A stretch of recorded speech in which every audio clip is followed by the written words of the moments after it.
Manchester United 2, Sunderland 0. I'm joined by Andy Tate. You're at the game today. A comfortable win for Man United. We haven't had many of those this season. How was it?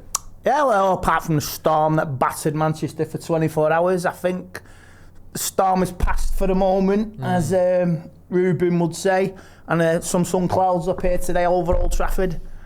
I think we won today with individualism and little bits of skill, playing like Stoke City a bit with throw-ins and all that. But Sunderland didn't offer much today, but they had 3 guilt-ridden opportunities to score. We could have been 1-0 down inside the first 4 minutes. Delo not even picking up, focused, not even looking over his shoulder. All right, Dorgu maybe should have looked at it as well. He got in front of him. It should have been 1-0. Should have been 1-0, but United sort of took control after that. And individual skill from Mason Mount, and that's what he's good at. If he's fit, he can play stuff like that. And he was playing like Prime Iniesta today. He played out of his skin, and United played well first half. We could have had a couple more, and we got the second one as well from playing like Stoke City. You could see the patterns of it last week. Long balls, what we started on against Brentford. So we were playing like that, and Sesko gets his second, and we were in control, playing well. Then I went downstairs. I missed the pen review. Yeah, I've seen it on the monitor. It was never a pen, and justice was done. Sunderland fans moaning, and it was overturned. And even then, from the corner, not switch on, they had a guilt-ridden chance to make it 2-1 before half-time. And at the end, Luke Shaw, Lally land, fucking in out of space, fucking doesn't pick up. His mistake, not tracking back, not picking up the player. They had a chance. Great keeper, great save. And I thought that's the only criticism I can have today. Their chances were caused by mistakes. Again, still got to iron it out. But the keeper played well today. I thought Lineyaro played well today. Bruno played okay. Great save from the keeper. Yeah, that was a great save. And Ahmed should have buried the rebound. In second half, we didn't offer much going forward. We saw like we were, as Del Boy would say, cushed there. So yeah. And we did well, and we earned that draw. We earned that win today, and we'll see where the rest of the results keeps us. I think we're mid-table now, aren't we? 8th for something. 8th at the time of at full time, yeah. Yeah, and what happens with the rest of the fixtures today. But it was a positive performance, and we take heart on a clean sheet first of the season. Yeah. We could have had more points on the board with, like I say, ifs and buts with games. But our home games, I've seen enough there to say there's fight there. The performance against Arsenal, the half an hour against Burnley, the determination to win it against Burnley, the 40 minutes against Chelsea, that beats them, man. But it is what it is. You can only beat what's in front of you. And you're doubting today, are Sunderland that bad? Are we that good?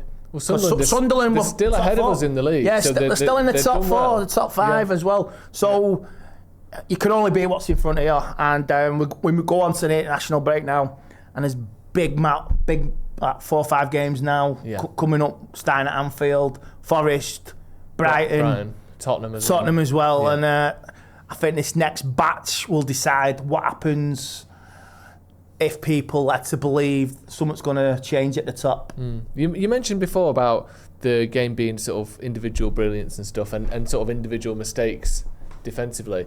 Does that mean that you think that the manager's system or the manager didn't have much of a kind of effect on the game today? Do you think it was just down to the players, or do you think there was obviously a bit of both? I think there was a bit of both, because I seen Stevie's video yesterday, and his willingness to maybe change, and it may take time, but you've seen a step today, because he gave an interview with Owen Hargreaves. Maybe he's prepared. He's prepared to change, because look at Guardiola. The shit show he had last season, and now he's had to learn. You change again, you buy your team, you reevaluate, move all your chess pieces into position. And look at City now, they're in the top 4, they're fighting for the title, and this is what maybe Ruben's got to do now. Maybe, like say, play your system in a game, or start with a system. If you get into a position, then you play your system. You play your normal system. You got to give a little to get something back.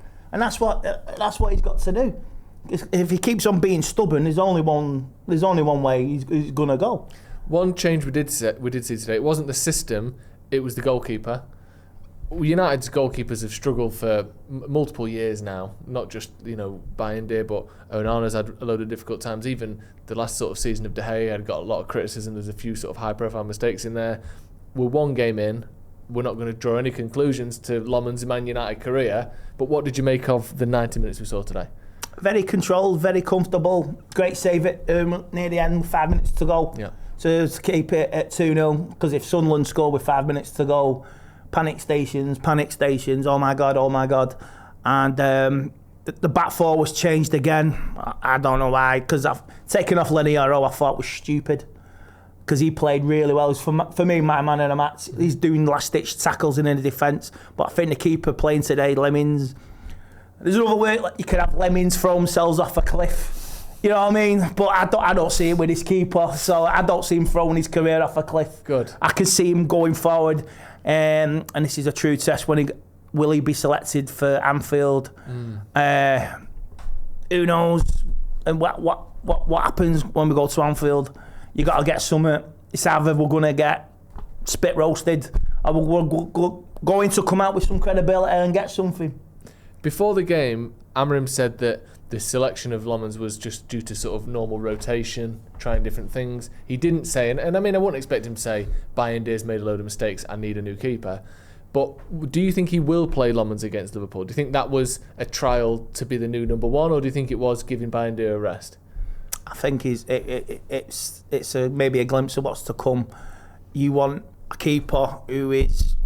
Oh, he's made some good saves this season, Bayindir. He can be useful, he can be poor, but he was the better out of the two with Onana. He's gone now, so you still got to have an experienced keeper. You got Heaton as well. Yep. So I would keep Bayindir within the squad, but I think there you got to select the new lad for Anfield, and you got to have a back four which is going into that. You got to have a game plan. Even then, like I say, you still got 2 weeks to plan. You can't just...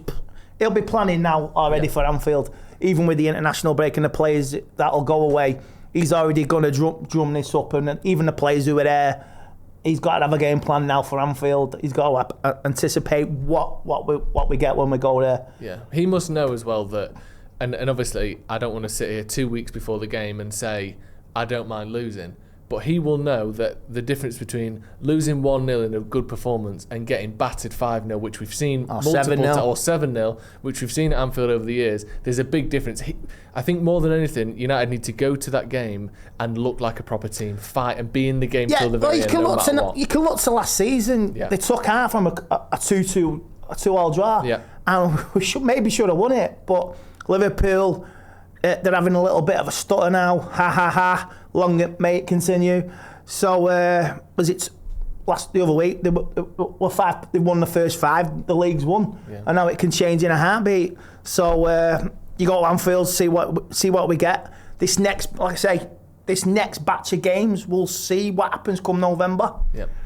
You go undefeated, couple of wins, couple of draws. You're all right. Yeah. But you got to get something at Anfield. Whether if you lose 1-0 but you play well, you really play well, and then you take that into the next game, that's fine. But if them players go missing, the sort of the senior players who are supposed to be, like say Delo, Luke Shaw, Maguire, and Bruno, you got to be there at Anfield. You got to use what you've been battered in the past, and you got to prove a point. Yeah. And then United, I think now we'll have to wait and see what the next month brings. So it's an international break. The media scrutiny is calm for the moment, but they'll still, even when everyone's away, they'll still spin some crap and some hatred. And you know what? Managers want to come. Jim Ratcliffe doesn't want this, doesn't want to do that. Wilcox, Barada.